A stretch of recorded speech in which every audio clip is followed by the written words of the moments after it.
Well, it was wonderful for me. I hit the, I was the kind of player that the national team was interested. I could really do some things here with the national team. Go to school, play serious hockey. That's what I wanted to do. So for me, it was a perfect fit, and I really enjoyed my years with the national team. I think I came here in the fall of '65, and the team was already it would be starting its second year in Winnipeg. I came with a lot of the players whose names will be familiar to people here in Manitoba. I came the same time as Fran Huck did. Wayne Stevenson, the goalie from Winnipeg, joined the team the very same year. Bill McMillan from Prince Edward Island, who ended up with the Toronto Maple Leafs, came in the same year. John Cousson was another guy from Quebec that came in the same year, with a lot of good players joined. Ted Hargraves came to the team at the same year. Harvey Schmidt came to the team at the same year. A lot of good players joined the team, and then we went right through. And I really enjoyed my years with the national team. The highlights would be one of the highlights was this Canadian Centennial tournament that was held in Winnipeg here in January of 1967, where we beat the Russians and won the tournament. That was one of the highlights, certainly. And then winning the different medals. We won. The teams I was on won bronze medals in '66, '67, '68, the Olympics. And then in '69, the last year I was with the team, we finished fourth.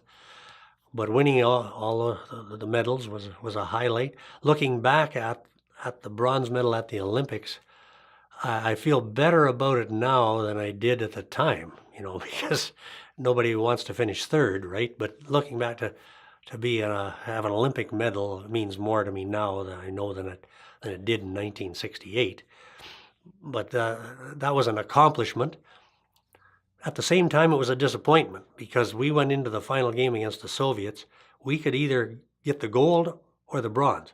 We couldn't get the silver because of what had happened in earlier games. It was all round robin, no playoffs in those days. And we could have, if we'd have beaten the Soviet Union, we would have been the gold medalists. That was in our last game, but it was a 5-0 game. And I've seen the tapes of that game lots of times, and I look at it now and I say, holy smokes, like we didn't really have even one good scoring chance. Jerry Pinder fired the puck one time from out near the blue line, and the goalie didn't see it. It hit the knob on his goal stick. That's the best scoring chance we had the whole game. The Soviet Union in those days was a pretty strong team. And where their strength really showed up in that day was they didn't give anything to the Canadian team as far as a scoring chance was concerned. Well, I ended up going to school in Queen's University, and I played college hockey down there for 2 winters. That's after the national team folded, and that was fun. But during the second winter, here's how it worked. I was writing these comprehensive exams I was in the grad school program down there. I was writing these comprehensive exams in February. I stopped playing in January, and Amy Allaire got a hold of me and said, would you sign a card with us to start playing? And you had to sign the card, I think, by February 10th to play. They were going on towards the Allen Cup that year. That would be 71, 72. So, pardon? St. Boniface Mohawks. Amy was the I don't know, general manager or president of St. Boniface Mohawks, and they were going to be representing Manitoba in the Allen Cup. So I did that in 71, 72. I played for St. Boniface towards 71, 72, at the end of the year. And we played in Yorkton. Jerry James was playing for Yorkton at that time, and then we went on, we beat them out. And then we ended up going out to Spokane, and we lost out to Spokane with St. Boniface. So I played some university hockey, and then I played a little bit of senior hockey in that 2-year period. I'll tell you what happened with our team. In 1968, we played in the Olympics, and then there was a transition. A lot of guys left the team, and a lot of new guys came in. I stayed. I was still on a program at the university here that made sense for me to stay. Other guys stayed too, Terry O'Malley, Fran Huck stayed, Ted Hargrave. But we brought in some new players. I've often thought about this. They were good players. Ken Stephenson joined the team. Chuck Leffley joined the team in 68, 69. And we had an Ottawa team then by that time. We got a lot of good players from Ottawa. Terry Caffrey, Bob Murdoch on defense, later ended up coaching the Jets. Stevie King, Kevin O'Shea joined the team from Ottawa. We replaced the players that left, but the Soviets went through the same thing, and they replaced their players with, and here I'm going to mention some names that everybody knows now, but it's because they were the best, among the best players in the world by night. Yakushev, Maltsev, Karlov, Petrov, Mikhailov.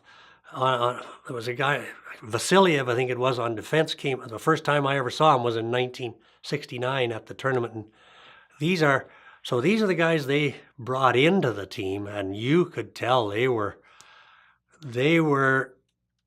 very good players, and the whole world knew it, of course, by 1972. Well, what he was at that time was he was just, and the whole line was together, Karlamov, Petrov, Mikhailov.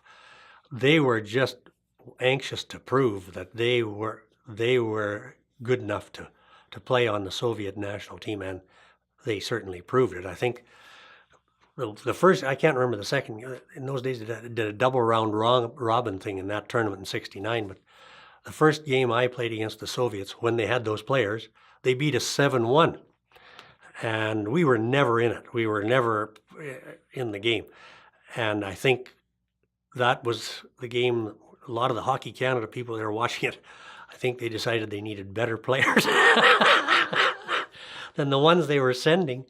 And it turned out they did, because, the best players in the NHL could barely beat them by 1972. So, sure, you could feel it coming. Then what happened, and here I'll mention the goaltender I played against every year, and I can't even think of his name now, was a little wee goaltender Soviets had. I can't think of his name now, but Tretiak came in 1970, and the Soviet Union really upgraded their player in goal with that Tretiak.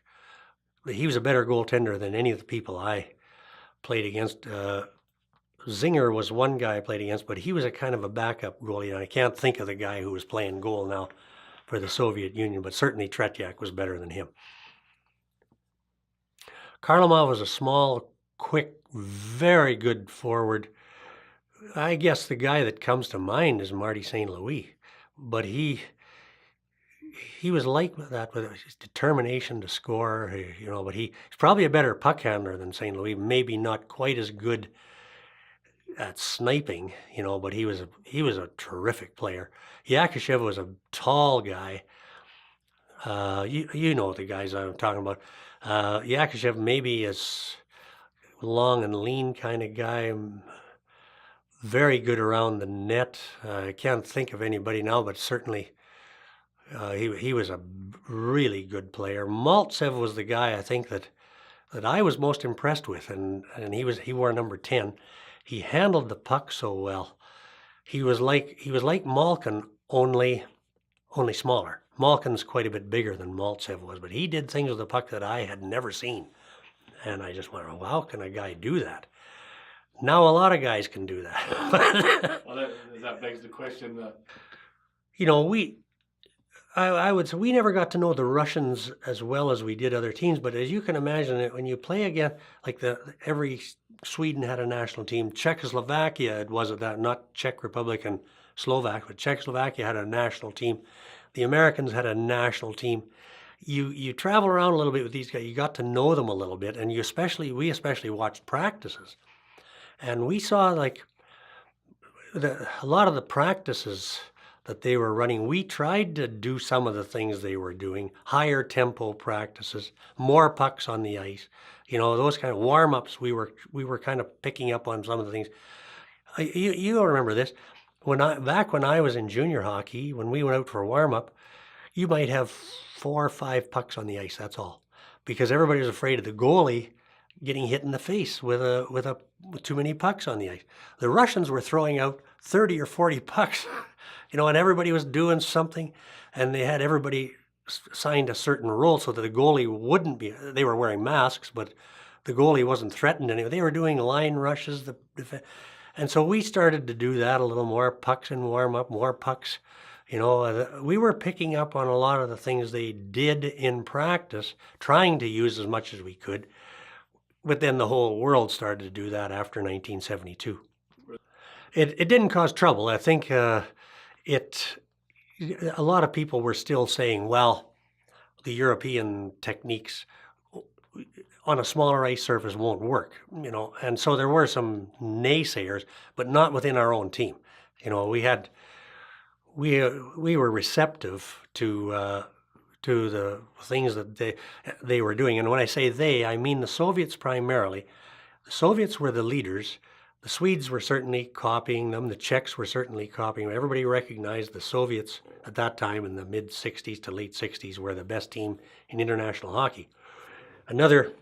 Just as I'm talking here, I remember other things happening. Like they were the ones who, to me, at the first I really noticed that they were pioneering the one-timer. The pass across the ice to a guy who's on his one-time shot. They were doing that with guys like Firsov, who was the best player on the Soviet team at that time in the late 60s, making sure they fed the puck to a spot where that one-timer could happen. By the 70s and 80s, a lot of North American teams are doing it. Now everybody's doing it, but it was a real weapon when Firsov was taking passes across the ice. He was a right-hand shot on the left wing, and they were obviously setting it up so that he could be the trigger man on a power play. And they did the same with their defensemen. They would put a right-hand shot on the left side and a left-hand shot on the right side. That was a real revelation to us. The Soviets, I don't know if they started it, but they certainly emphasized it more than other teams did. And then other teams like ourselves caught on to it a little bit. Oh, yeah. Going into, I was only as it turned out, I was only in the Soviet Union once. And that was in Leningrad and what do they call it now? St. Petersburg. It had been St. Petersburg, then it became Leningrad. And to see just the way people lived.